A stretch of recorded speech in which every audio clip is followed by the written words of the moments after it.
Slay the Spire is a deck-building roguelike where you attempt to climb the titular spire and, well, slay it. But what's the best way to play it? Being a roguelike with multiple playable characters, there's so many options on what you can do and how you can play. Most people would tell you then that there is no right way to beat a game like this, but most people also vote fascists into power and think Thor's a B-tier Marvel Rivals character, so they're wrong, and I'm here to tell you why. This is how to beat Slay the Spire the right way. The most important part of any Slay the Spire run is the character you pick. And why wouldn't you go with the old reliable first best man, Ironclad? His kit is simple, revolving around direct damage and very little else. Whereas the other two that matter are a pussy and a living slot machine, Ironclad is brute force and a metal mask, and to best exemplify that, we're going to utilize the sacred strategy of just hit them a bunch of times until they stop moving. It's worked for all the greats, from Mike Tyson to Gandhi, and since we're going for reckless abandon in our strategy, the first option is to get a rare card and a curse. We're made of iron and have a big sword.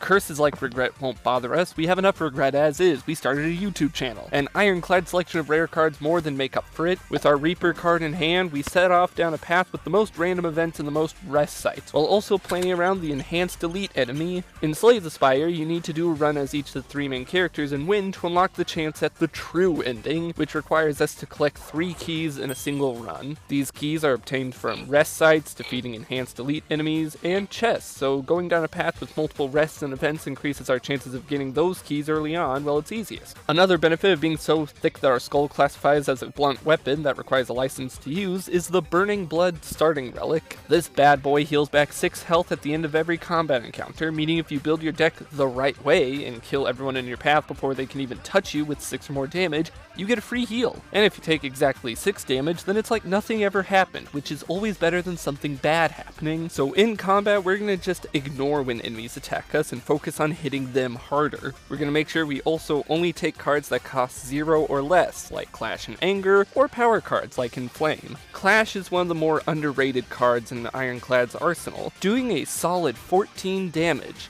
As long as you relieve any non-attack cards from your hand first. This 14 damage can be greatly beneficial in the first act, even one-shotting some enemies for free. And although it does mean we have to waste energy on blocking, we're gonna get a card later on to alleviate that. So for now, pretend you're an alcoholic parent and keep beating the shit out of everything that moves, only stopping when it means you can hit something even harder later on. Another powerful card to get on this run is Spot Weakness, allowing you to buff up strength when an enemy intends to attack you, becoming even more valuable when upgraded at one of the many rest sites on our path. Combined with Inflame and Clash, this is going to be the basis of our run.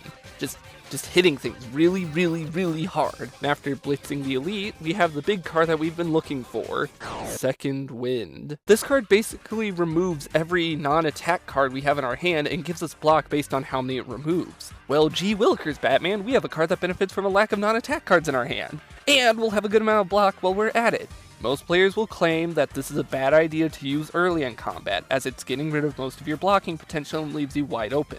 But hey, I beat the Act 1 boss and, barely lived to tell the tale, so clearly they're in the wrong.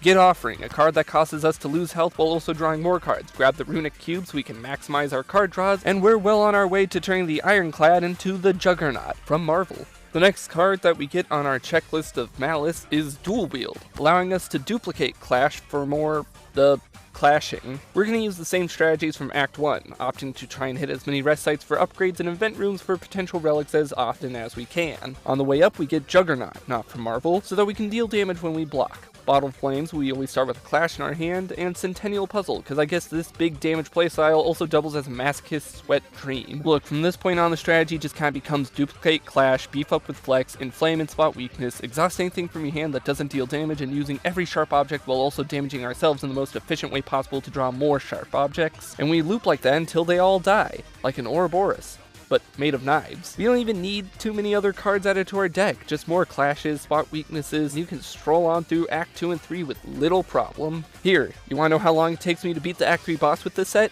5 turns. It's perfect! We can blow through this battle in Act 4, and now we face the final boss of the true ending, the Heart of the Spire. No problem, we can just hurt ourselves for more cards and kill it before... Oh, right. The heart has a passive effect that deals damage to us when we play any card.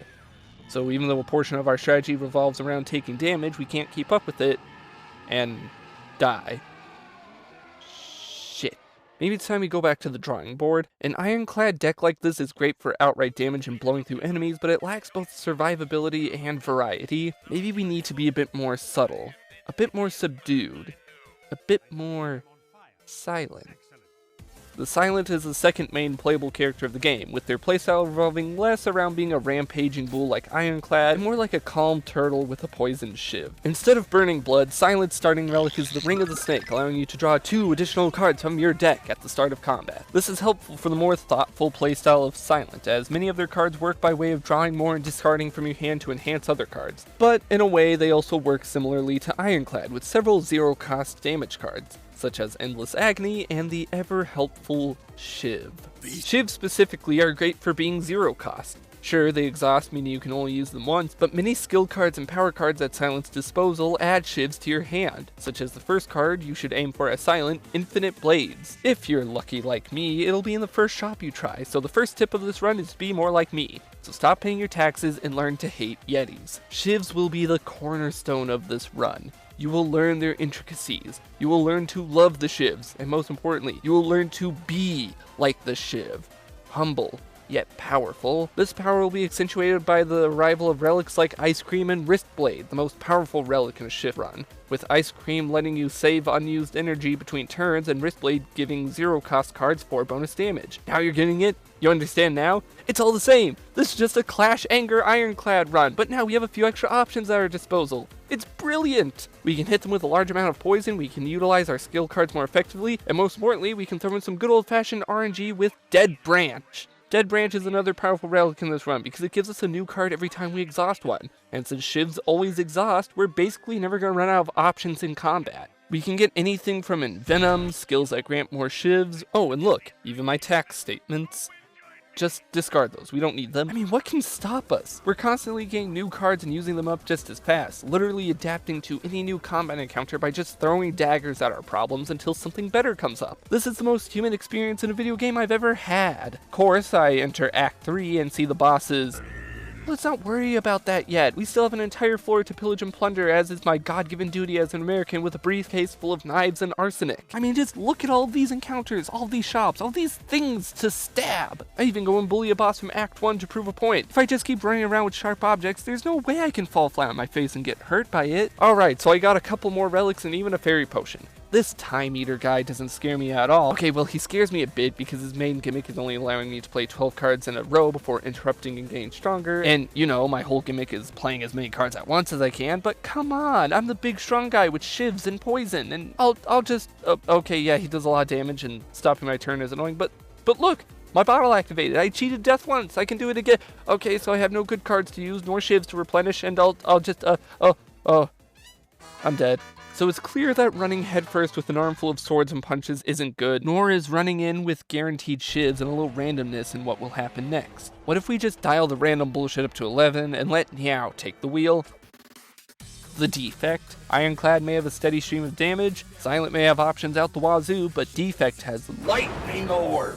The Defect's primary mechanic is his big orb that we all love to ponder. These orbs come in 4 festive colors, such as Dark, Ice, Plasma, and the most important one for us, Lightning.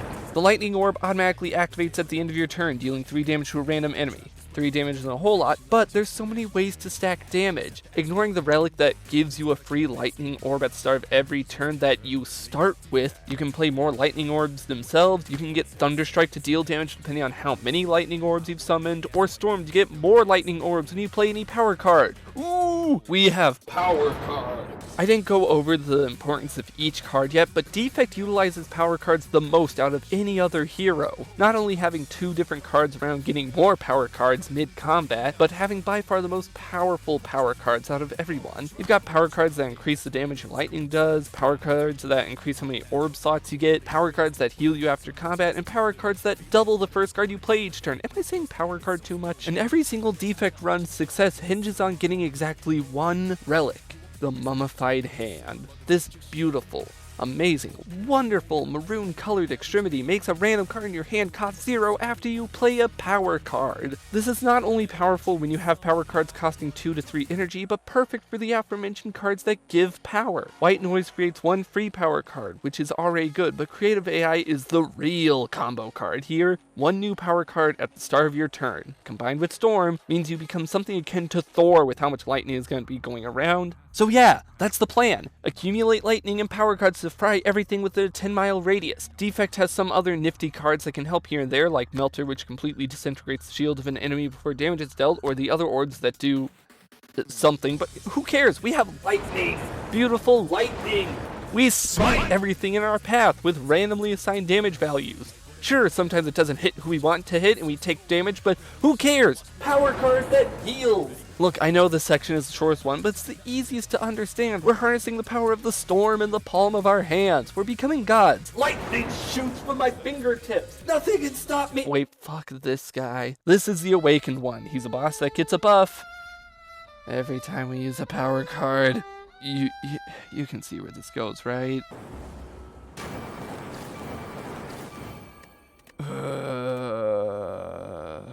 Maybe I was wrong. There is no right way to beat or play Slay the Spire. It's a roguelike. You gotta constantly be shifting your strategy and playing on your feet. There's no magic secret, so if you came here looking for that, sorry.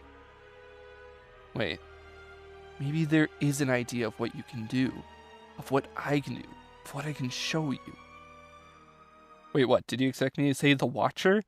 Nah, they suck, but here's what you can actually do.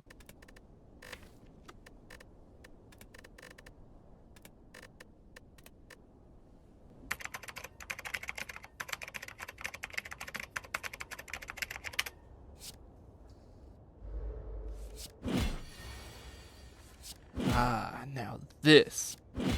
Yeah, this is the right way to beat Slay the Spire. This is it.